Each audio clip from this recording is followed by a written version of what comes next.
Hello and welcome to the Driven to Succeed Real Estate Podcast.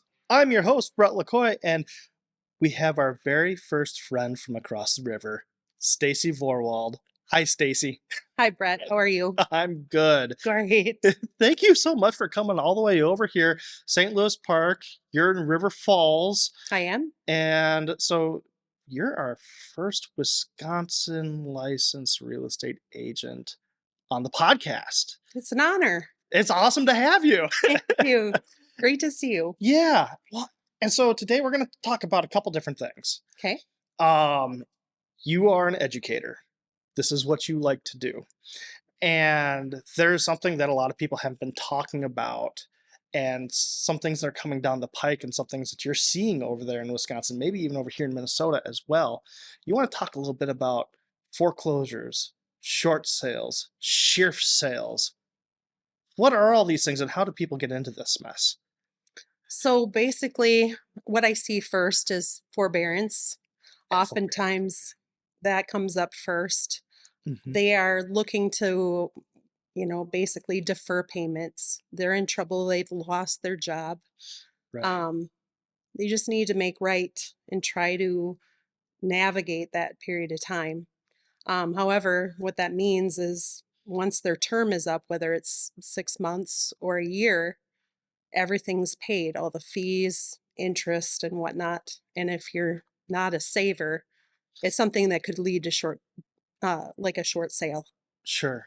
Okay. And so forbearance is essentially deferring payments on your mortgage, and Correct. a lot of banks will have that option for folks if they see a real need. They lost their job, they hurt themselves, they can't work, Correct. they don't have the ability to make any money. We saw some of that during COVID times, Absolutely. right? And then depending on the situation, when it was time to not be in forbearance anymore, what would happen is that bill would come due for Correct. everything that you hadn't paid. Or what they would do is they would tack it on to the end of your loan, right? Exactly. Something like that. And so with forbearance and the dangers that come along with that can lead to a short sale. Can you give us like the definition, explain to us what a short sale is, because I'm sure there's a lot of folks here listening that actually haven't heard that term before. Sure. So basically, it's you've bought your home, and in today's market, what the value would be, Mhm. they're actually underwater. Okay. So, and maybe not significantly so, it could be just by mere thousands. Okay. It could be very nominal. And they're working, and I would advise people work with your local realtor Mhm. and find out what the value of your home is. Because maybe if you're in forbearance and you know that you won't be able to pay everything to get out of it, start negotiating possibly a short sale so that you can get from underneath it. Okay. So with a short sale, and you're saying negotiating, what are you negotiating for and with? You're trying to. So you're working with your lender, Okay. and basically they'll tell you this is the amount we will take or the loss that we're willing to bear in order to sell your property. Okay. Now, Because if you're too far underwater, then sometimes foreclosure is your only option left. your only option left. So in a short sale situation, let's say the person bought the house for $450,000, and then let's say the home comes out to being worth only 430,000. Is that more of a short sale scenario? Yes, it could be. That could It be. could be. Okay. And then, they'll be willing to work with, a real estate agent for a specific set amount sometimes. And then we often work with the lender to achieve that. Okay. And, that's the goal, is to help people get from underneath it. And when these things happen, if I could encourage people anything, Hmm. talk to people. Please do not isolate yourself in the middle of this. Right. There are ways to turn this around, even in a market that we're in. Sure. And I think that's a very good point, because I mean, I know me, like, if I was getting to the point where I was going to be underwater on my house, that's not something that I would really want to go and talk to somebody about. No, pride aside. Pride aside, it does benefit you to still go out and talk to a professional who knows how to deal with those situations, Correct. because forbearance, or not forbearance, but foreclosures, those are a completely different kind of animal. It can destroy your credit. Destroy your credit. And we're not just talking about for getting another house sometime. You're going to be barred from getting a house for, well, depending on your loan program, but on average, 7 years, Correct? right? So that's 7 years of renting or living with a friend, or, it's not something that you own anymore. And on top of that, if you have to buy a car, if you open up a credit card, if you Right. do any of that stuff, your It's interest rates are going to be through the roof. it's frustrating because you're being penalized in a financial way down the line.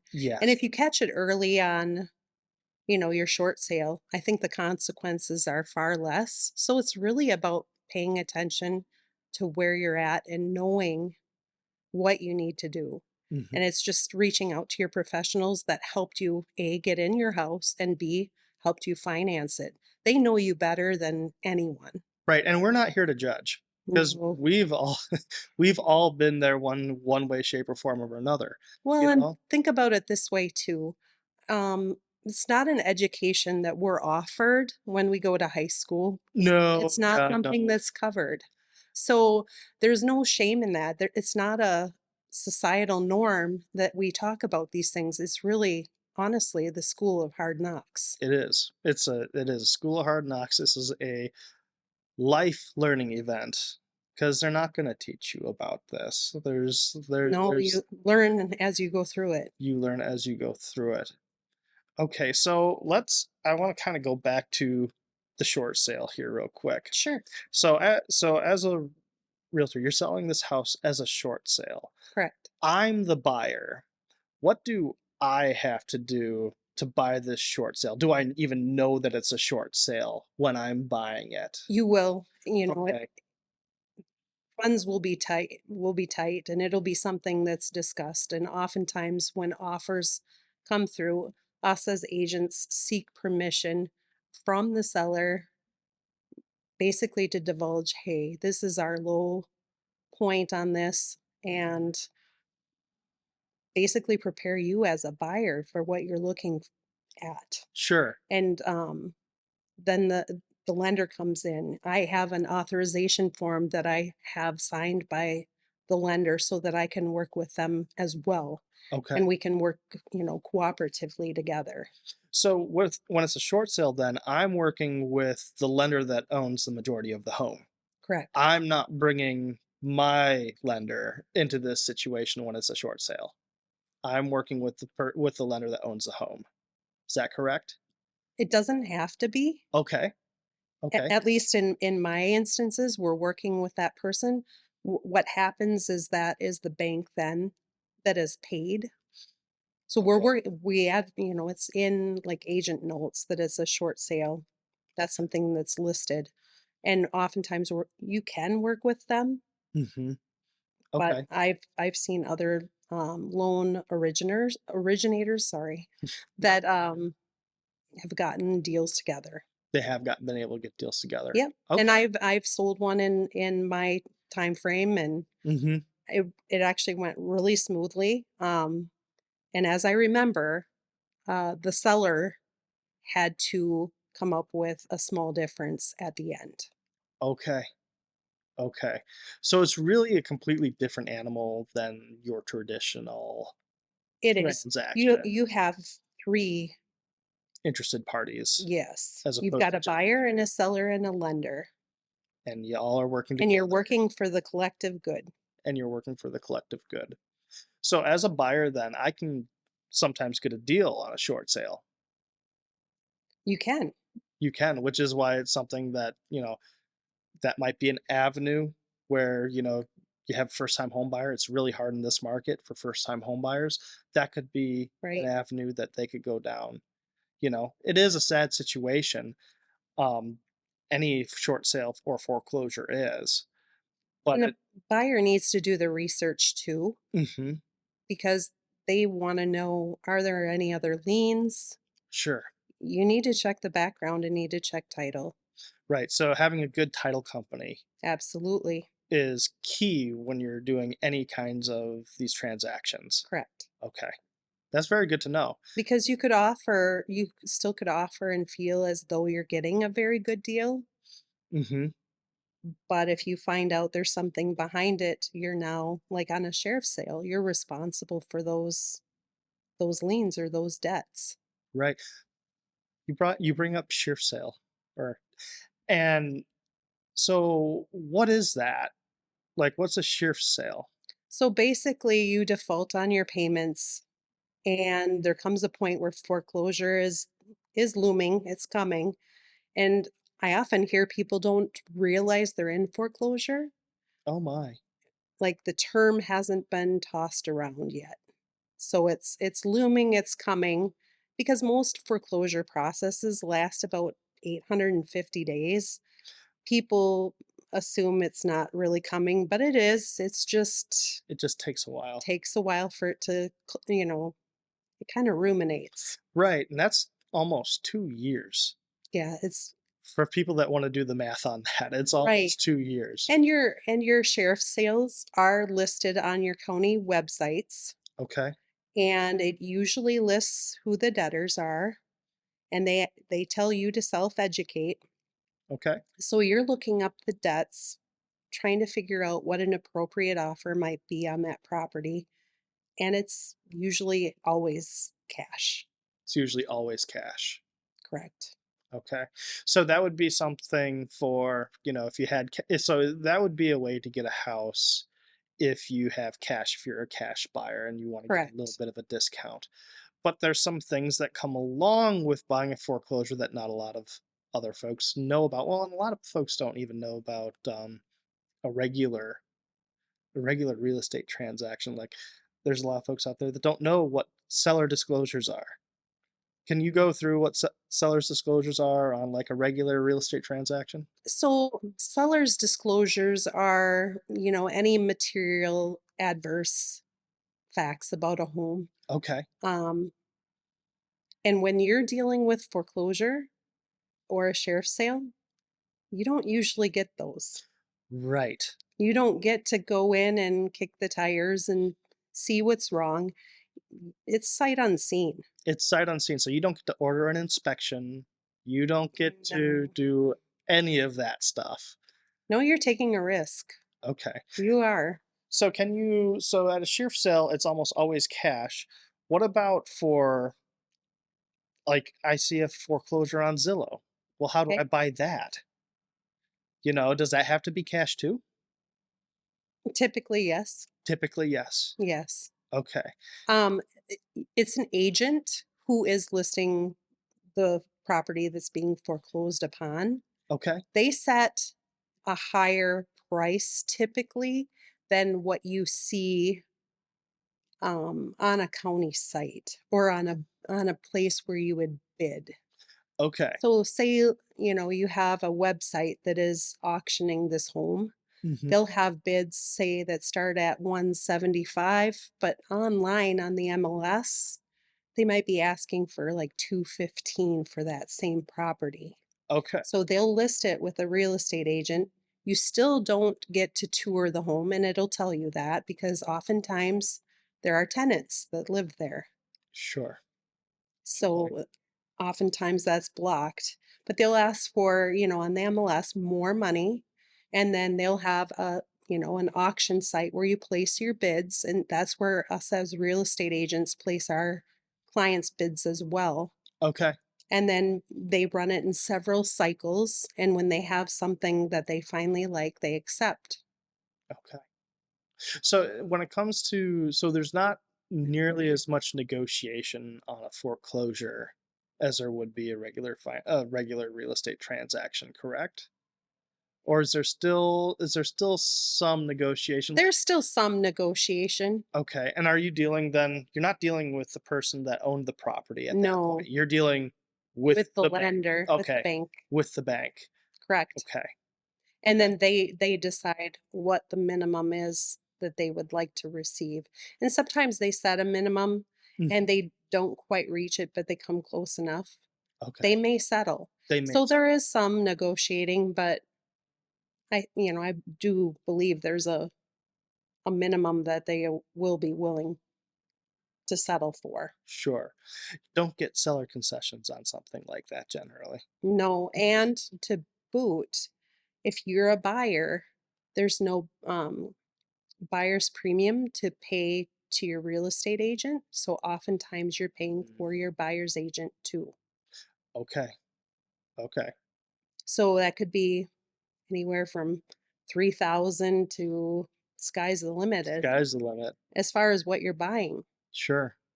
Okay. Well, So it's the out of pocket because now the bank is not going to assume that fee as well. right. Okay. Well, I think the overlying the overlying theme here is don't wait. Don't wait. Don't wait.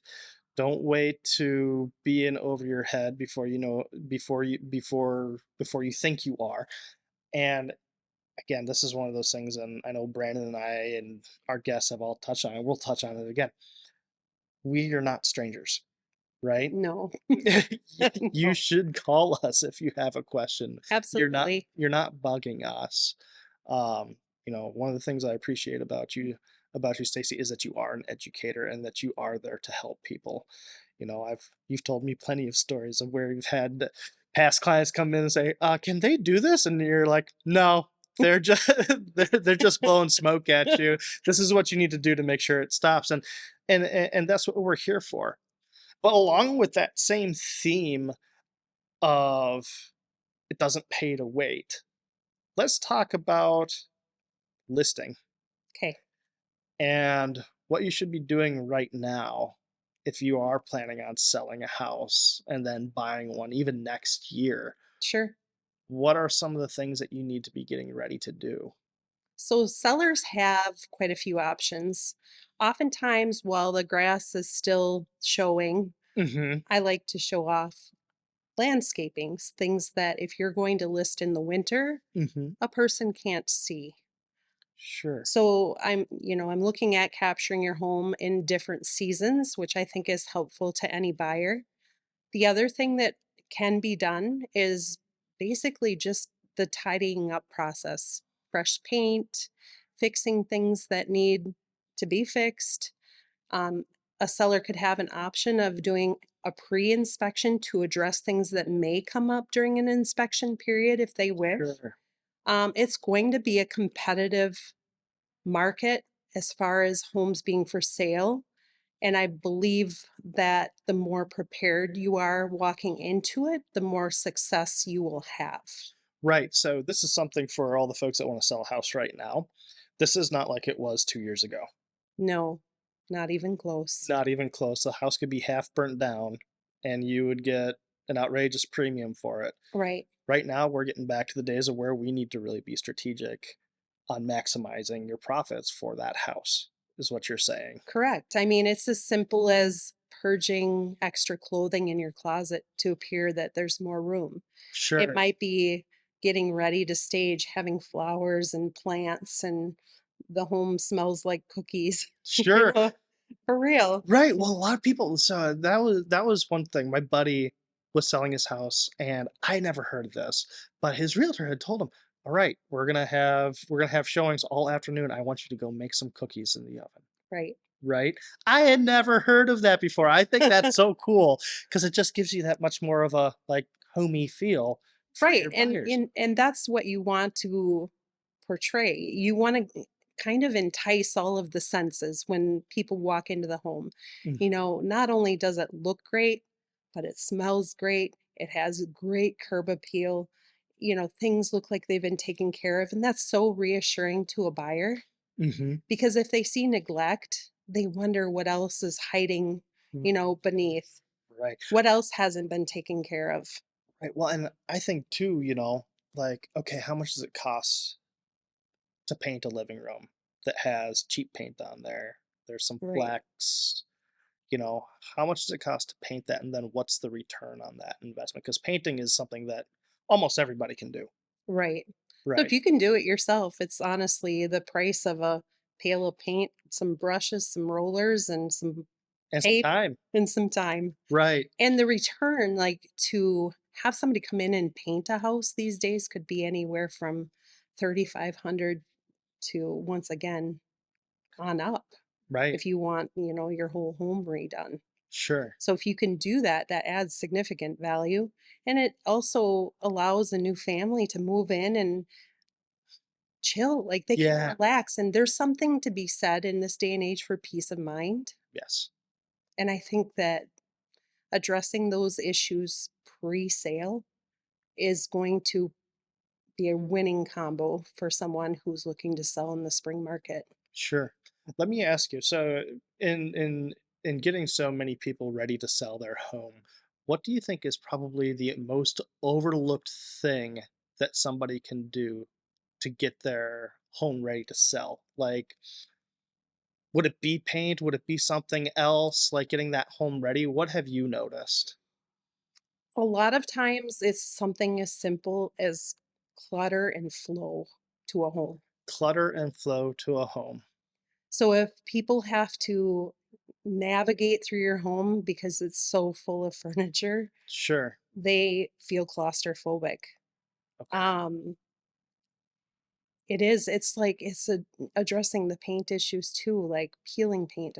Are you ready for all the loan types that you could qualify for? Sure. That's a good point because if you have peeling paint on your house, FHA is going to have a really hard time with it. It is. So is VA and all the government loans really because it's a health and safety issue. And try to fix that in the winter.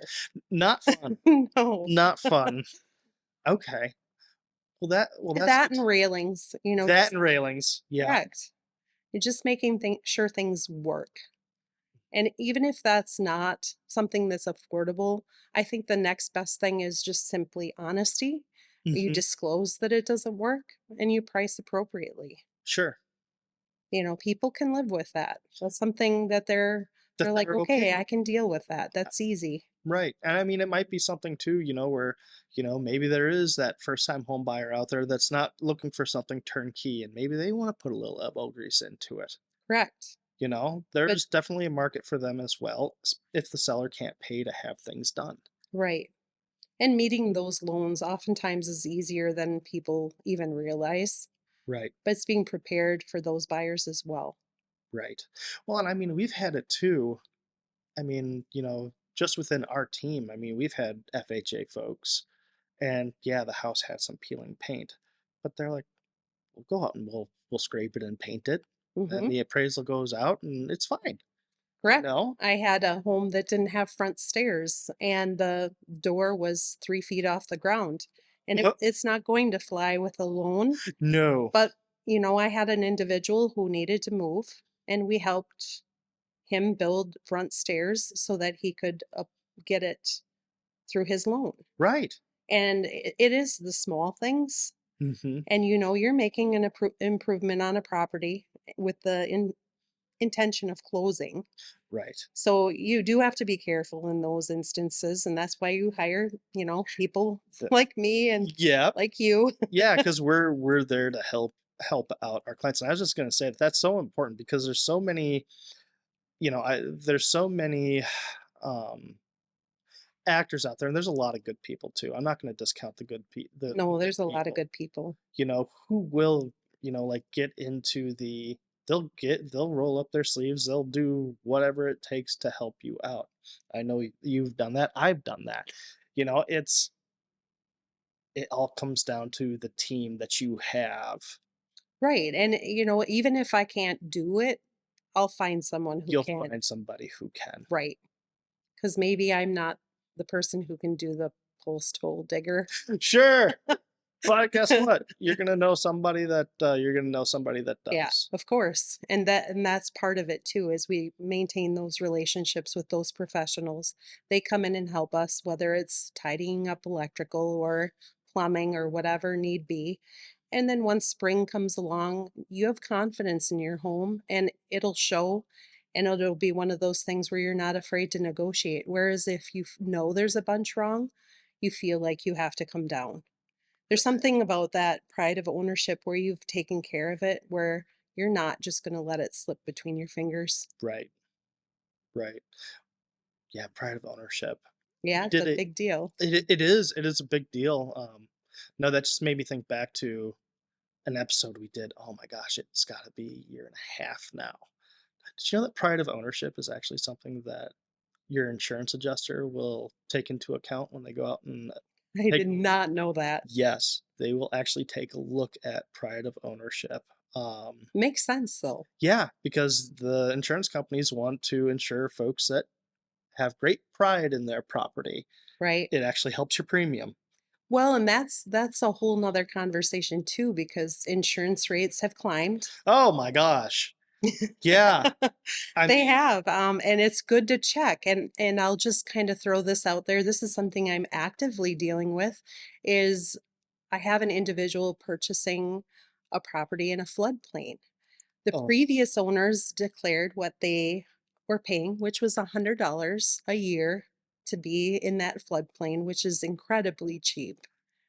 Yeah, I know. I can tell by your face. that doesn't make any sense. Well, I mean, I guess it all depends on what kind of flood zone, but okay, yep. What we did is she wanted to make an offer, and I said, certainly, by all means. Mhm. And I said, do me a favor, go get a bid from your insurer and find out what that flood insurance will cost you at that location.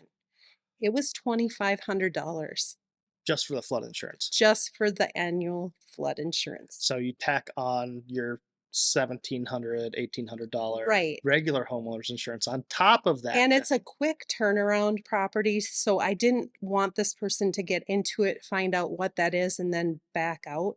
Right. You want them empowered enough to know what they're walking into so you can Right. alleviate those problems down the road. Right. You're figuring things out ahead of time as opposed you're being Right. proactive as opposed to reactive. Reactive is not good.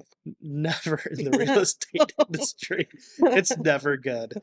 So and that's amazing to me, but just be cognizant of those things. They do and can exist, and you can be on a waterway or Yeah. even a lake, and this comes into,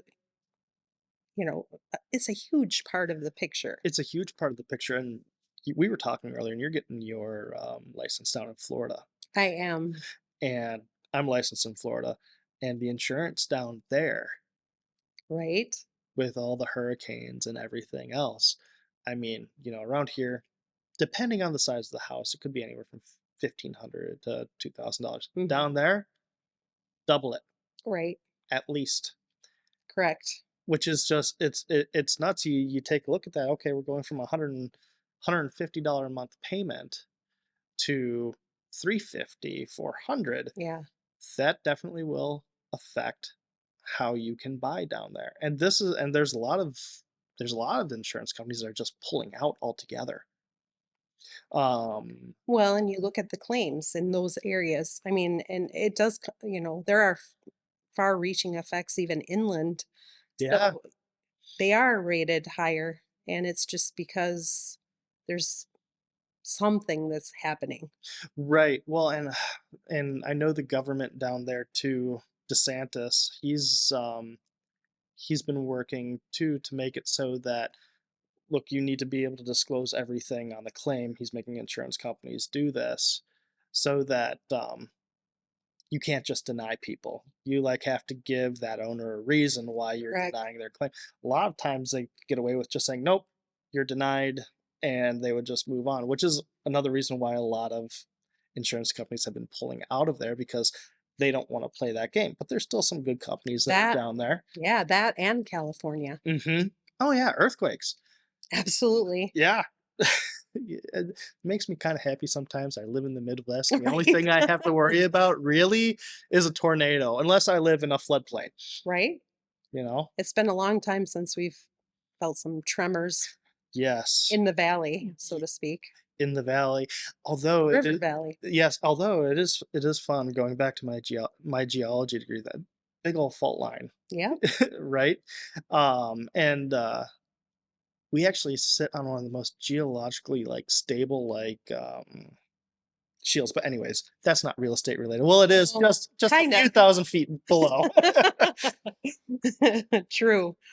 So True. yeah, so we kind of went down a little bit of a rabbit hole there We on did. insurance. Is there anything else that you want to talk to folks about getting ready for the springtime? Because taking photos while there's grass now, making sure that you have the time to get everything decluttered, maybe even finding a place to live, Correct. right? While your house is going to be up for sale. I mean, on a regular house, I mean, what does that equate to in dollar signs for when you sell? Like, do you have a round number for me? Well, I wouldn't say I have a round number Hmm. because it's always the perception of the buyer, right? Sure. It truly is. But I've seen homes that go for sale and because once a buyer walks into a house, if they have to put problems on all 10 of their fingers, they're probably out. Right. So now losing a sale hurts more maybe than getting 15 of your 20,000 back or whatever it might be. Sure. I can't say you're going to sell everything right at cost, but we're smart about how we put money into a home. Right. So you focus on your kitchen, on your baths, on your exterior, like your doors, the door seals, just energy saving things. And people notice those things. I have a house for sale right now. The All the seals on the doors, the dogs have chewed at. Oh no. So now they're and look at how simple that is to fix Right.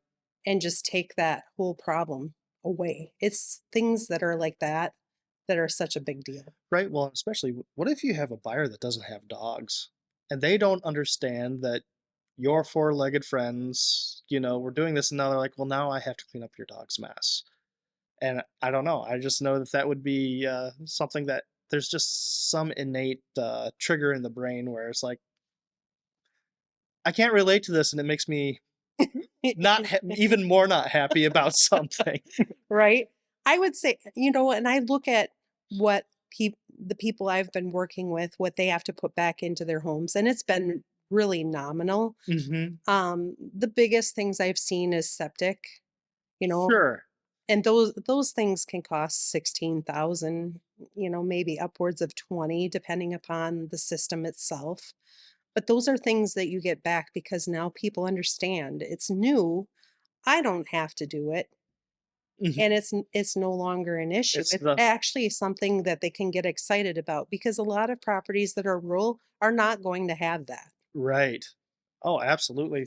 Thinking about because I would love to have. I live in Hastings right now, but I would love to have a house out in the countryside. Right. And if I don't have to worry about that septic, It's a big deal. that's that's a lot of peace of mind. It sure is. Especially if I go and plunk all this money down on a house, and I'm kind of running the risk. Right. And then too, if you live rurally and if you want to plan ahead, you can even run your own water test. Like say your septic is new, you just put it in. Now, the only other thing that's extra in the country is water testing. Sure. Make sure that comes back all right. If it doesn't, then maybe you need to put a reverse osmosis on your kitchen sink. Sure. Maybe you have nitrates because you have neighboring farmland. Yeah. You run into that. Water these days is also and can be an issue depending upon where the home is located. Hmm. And there are spots that, are flagged as, I don't want to call them hot zones, but, maybe dumping sites, Yep. All back. underground water contaminated sites. Well, That's something a buyer wants to be cognizant of as well. absolutely. Well, and that's something that happened back in the day. Even I grew up on a hobby farm, Mm. and there's a place down in the swamp that has all these rusted out old cars. That was just what they did back then. They would Mhm. go and they would throw all their stuff in one place, Right. and they thought it was contained. However, 40, 50, 60, 70 years later, You it's a find out otherwise. you find out And otherwise. that's the thing is if you look at it in hindsight, it was an innocent thing at Mhm. the time because we weren't educated. We didn't know. No. So now those things are actively being remedied. There's not funding for cleaning all of those sites either anymore. No, it's So It the homeowner does take it on, and sometimes it's, a well that costs, anywhere from 5 to 20,000 more to have extra casing. Just so it's something definitely to be cognizant of. Absolutely. One, yeah, if you have to go through, well, it all depends too on water tables. Sorry, Absolutely. this gets too close to my geology background, and I want to nerd out, but I'm not going to. Um, but yeah, these are all just things like, I guess, and we could do a whole other segment on that just by itself. Is so you Absolutely. want to buy a rural property? Well, here are the things you need to Need be to think aware of, about. right?